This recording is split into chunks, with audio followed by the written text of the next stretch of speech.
Welcome to Beijing. The protest started early in San Francisco. The tour of the Olympic torch, fast turning into a travelling fiasco, moves to the American city later today.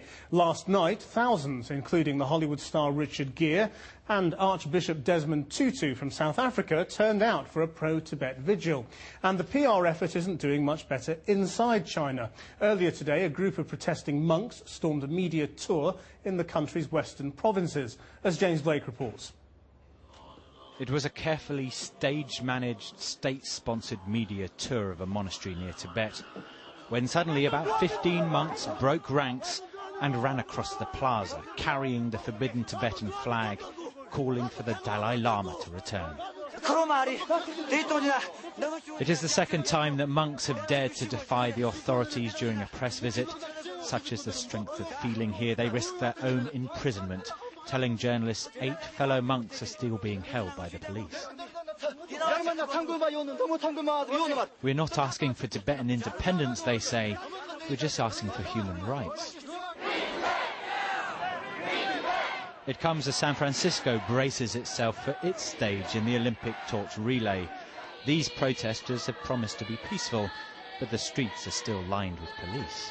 Usually we have to fight to find places to give interviews to and talk about the Tibetan suffering, but something has happened, obviously, which spontaneously the universe has opened up.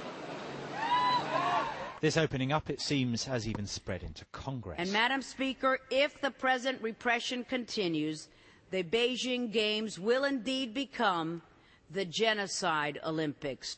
And China suppresses the world press that tries to report on what they are doing by issuing scripted propaganda papers about these peaceful Tibetan people. Propaganda that we have not seen since Hitler's Nazi Germany. So San Francisco may expect scenes like this today. Questions are being raised as to exactly who are the Chinese officials in blue. In London, the Chinese embassy claimed it doesn't have any details of their background. But it's emerged that the men were recruited from the elite Chinese People's Armed Police. This morning, a spokesperson for the International Olympic Committee told Channel 4 News it was not concerned about those revelations, even though the same police organisation have been responsible for the recent crackdown in Tibet. Showing off his Mandarin, the Australian Prime Minister is in China this lunchtime.